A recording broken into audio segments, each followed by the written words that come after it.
Hello there, my name is Japheth Mast, and welcome to the Make Life Awesome podcast.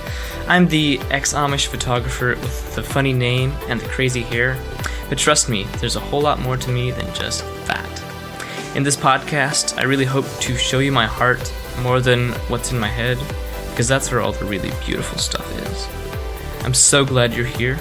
Let's jump in to learning together what it looks like to make life awesome.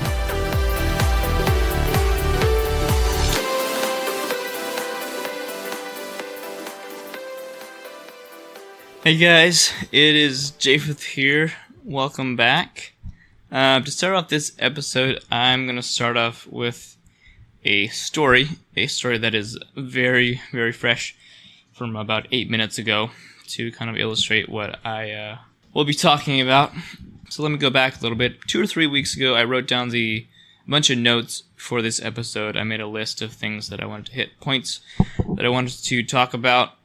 But I kind of kept pushing it off, and finally decided that today was the day that I would record this episode about the heart, understanding the ways of the heart, essentially. That's kind of what I'll be going over. I spent probably the best part of the last hour kind of preparing, going over my notes, writing more notes, just kind of thinking. And I hit record 3 times.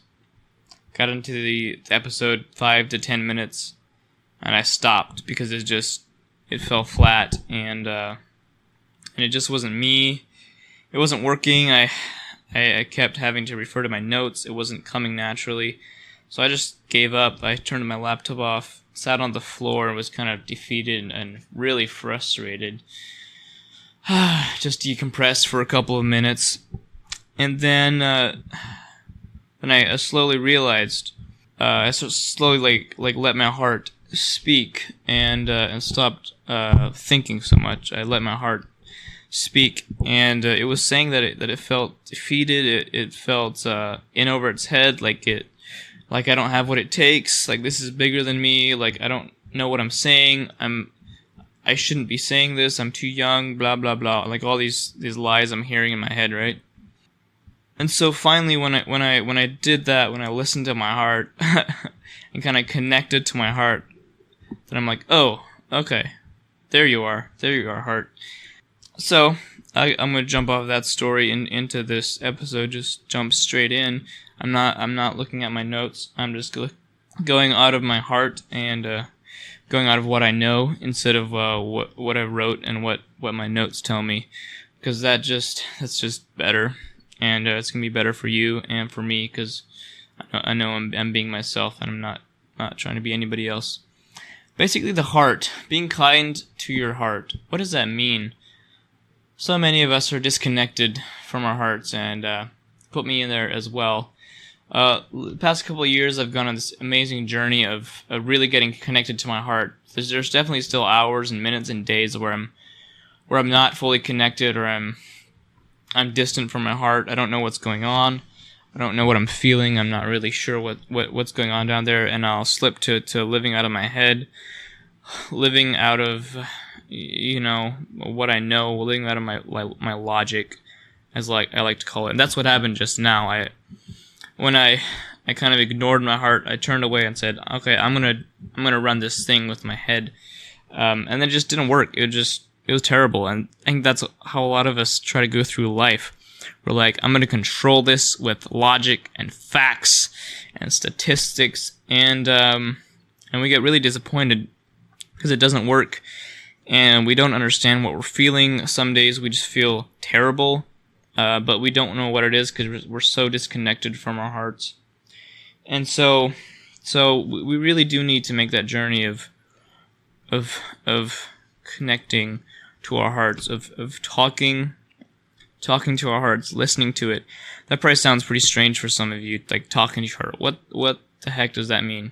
Try it. Just try it. Talk to your heart. Hey heart, how's it going? How are you doing? What do you need? How are you feeling? Would you like to say anything to me? How's it going? Those kind of questions. Talk to your heart. Listen to it. Don't think so much. That gets me into trouble.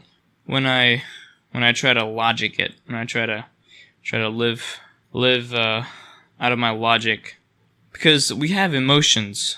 We're not robots. We have feelings, and feelings, they're not good or bad, they're neutral. It just depends on how we steward them, how we steward our heart, because out of our heart comes everything.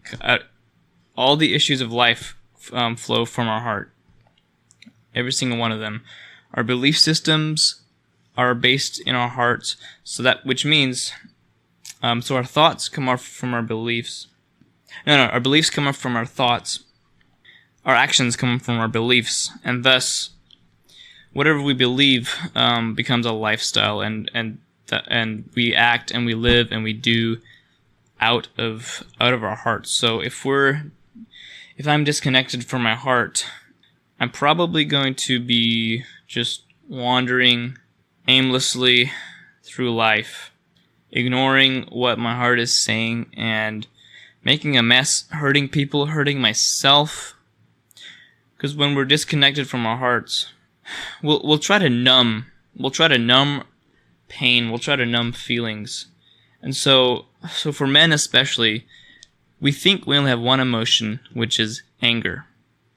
Because anger is the easiest and it's the quickest manifestation, and I'm not exactly sure how to word that.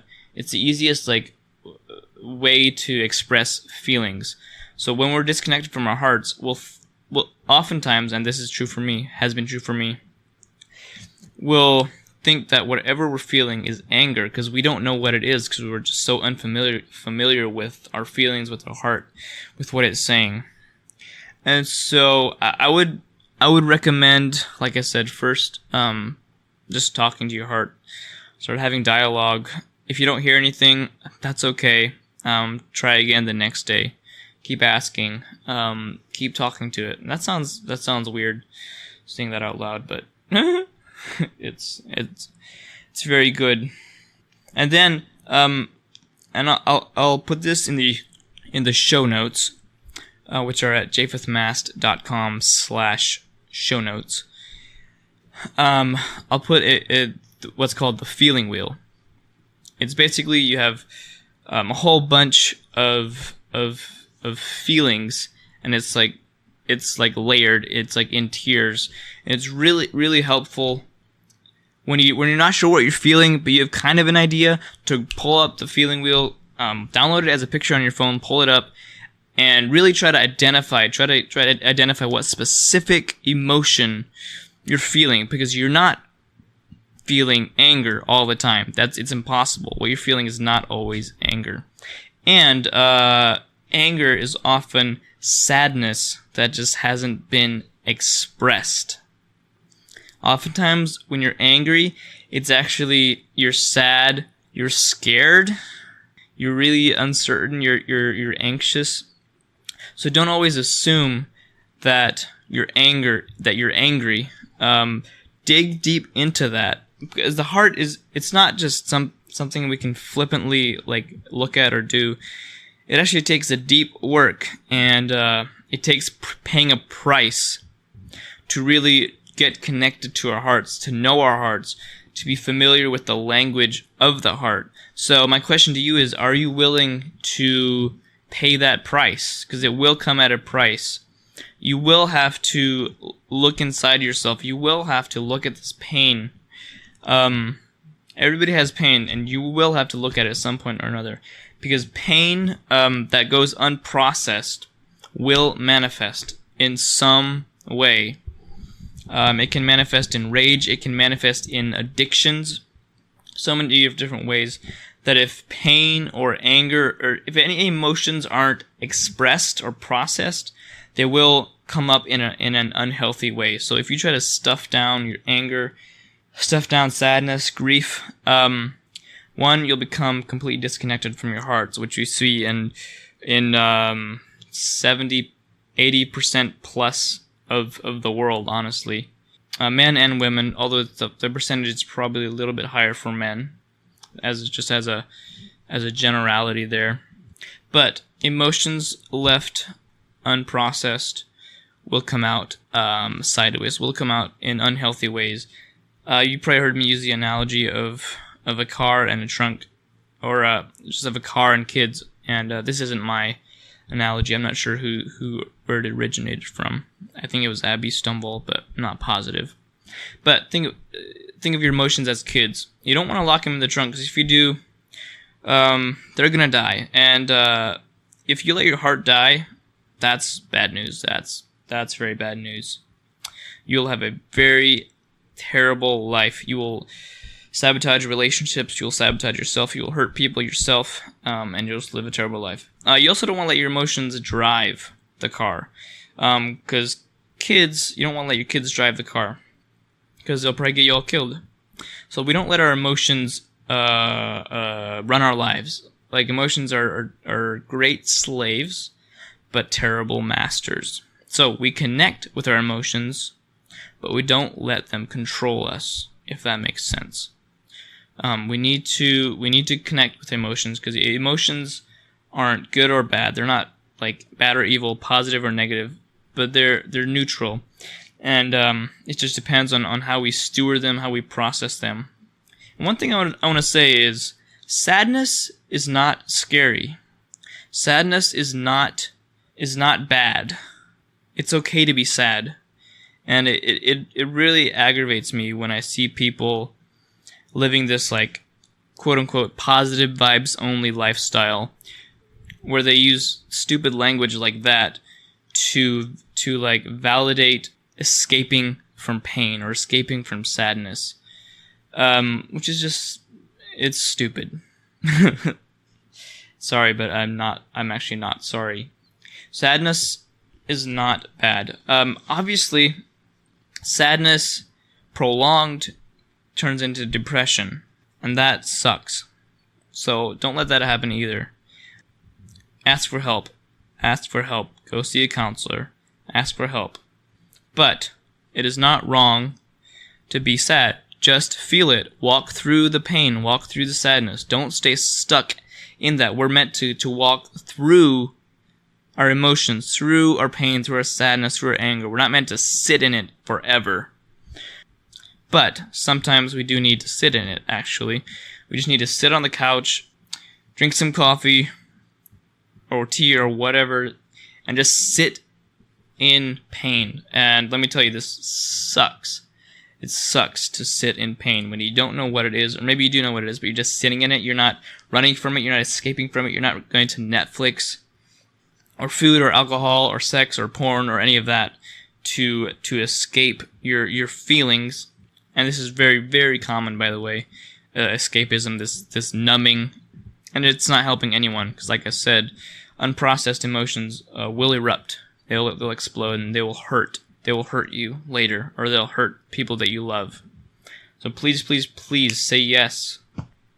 Say yes to going on this journey of the heart, of exploring your emotions, of talking to your heart, of seeking help to get connected to your heart. And the only way to do this effectively is to do it in community, in relationships. This doesn't mean 47 people know everything that's going on or everything that you're feeling for every second, but 1, 2, or 3 people, yes, they need to know everything. And if that sounds scary, then I'm really happy for you, because that means that you're in the right place and you have this room for growth. If something scares you, that means, okay, there's room for growth. I have an opportunity to grow and to be stretched and to become a better, healthier, more whole person. And that's kind of the whole point of this podcast.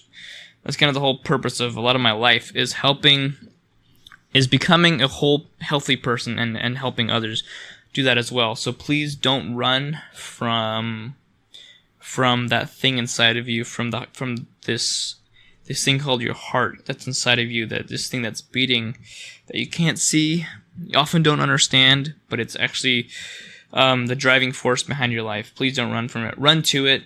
But as I was talking about, relationships and vulnerability in relationships. Run to people when you're in pain. Run to people when you want to do something destructive, when you want to turn to a vice or an addiction. Run to people.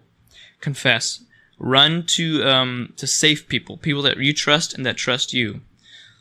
Please do not isolate. Isolation will kill you. It will take you to the grave. It will make sure that you have a very average, normal, mediocre life, like most of the world is living. Running from your stuff will ensure that you don't make a difference in the world. It will ensure that your voice gets lost in the crowd.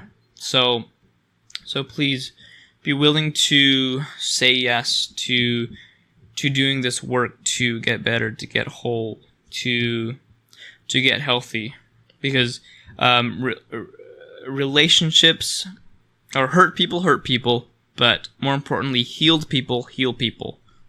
Relationships is where all pain comes from. It's where all our wounds, all our trauma comes from. 100% of it. But guess what? 100% of our healing will also happen in relationship. So it might sound logical, it might sound smart to block people out, to shut people off because people have hurt you in the past. They're the reason for this. That's actually playing the victim card, and it's not going to help you or anybody else.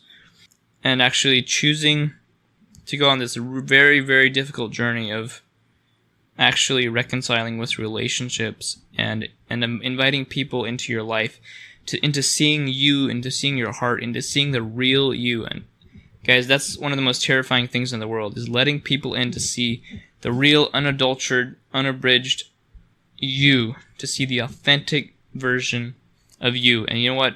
Society, the world, the culture is dying to see people who are fully themselves, fully alive, fully free in their own skin, fully comfortable in their own skin, fully free in who they are, in their sexuality, in their identity. They're confident in who they are. This journey is so beautiful, and it will be worth it. It will not happen overnight. I promise you that. Once you choose to say yes to this, it won't happen in a week where you're all of a sudden free. But you will begin to see growth. You'll begin to see differences. You will begin to be transformed when you choose to run to people, when you choose to run to love and not shame. Because you can either choose to run to shame and hide, or to love. So let me say this. When we mess up, the messing up isn't the part that hurts us, generally, as much as the second failure. So the first failure is messing up. The second failure is not telling people that we messed up. The second failure is not inviting people into our crap, into letting us know. It's when we hide. It's when we stay hidden in this shame, when we stay in the dark. But when we go into the light, we kill shame. When we tell people, when we confess to people, when we run to friendships, to relationships, that kills shame immediately, and we're free, and we can find healing, and we can find help for whatever our issues are. But when we choose to stay hidden in shame, it's just a self-defeating cycle, and you will never get better by shaming yourself. We will never, ever get healed through shame. Like, you can't, when you discipline out of love, that works. When you discipline yourself out of shame or fear, no, that will not work. I promise. It just doesn't. So, choose to love yourself, and in this process, you will need to extend a lot of grace to yourself. You're going to need to give yourself more grace than you think you deserve on some days. That's okay. That's what this is about. It's about being kind to yourself, not beating yourself up. Let's face it, most of the world lives in shame. They beat themselves up 47 times a day for little mess ups. And you know what? That just perpetuates a cycle of self-sabotage. And it actually doesn't work. So choose to give yourself grace. Choose to be kind to yourself. Some practical homework for you for this week. Ask yourself, how can I be kind to myself in 1 or 3 different little ways this week? What are 3 little steps I can make to giving grace to myself in this process? That might look like not beating yourself up when you do or say something dumb. That might look like going out and getting ice cream for yourself, spending some money on yourself for no reason, or maybe just to celebrate life. It might look like going on a walk around the block or going on a hike just to clear your head and get some fresh air. It can look like anything, but that is your homework for this week. And I'm going to wrap up there. I covered a lot of ground. There's also a lot that I left open that I didn't hit, which I'm sure I will hit in future episodes. But you can contact me. You can let me know if you have any questions on this, if you have any concerns, or if you need help getting started, finding a place to start. Let me know if anything was vague or unclear, and you can do that. Find a button to email me on my website, japhethmast.com. That's JAPHETHMAST.com. Click on the podcast link, and down the page you'll see a place where you can email me and let me know, or find me on Instagram at japhethmast and let me know. But it is finished. This episode is done. Thank you so much for listening. If you could do me a favor right now, take a screenshot of this episode that you're listening to just on your podcasting app, if you're on your phone, and share it to Instagram stories and tag me. If you enjoyed this, that would be really helpful in just getting the word out. So do that, and thank you so much. Have a lovely week, and I'll be coming at you with more great content very soon. Bye-bye. Oh, and don't forget, be kind to yourself. See ya. Thanks for listening to the podcast today. I would love if you would leave me a review on Apple Podcasts or your favorite podcasting platform, as it really does help the show out. You can find me on Instagram at japhethmast, that's spelled JAPHETHMAST, or my website, japhethmast.com. Have an amazing week, and don't forget, make life awesome.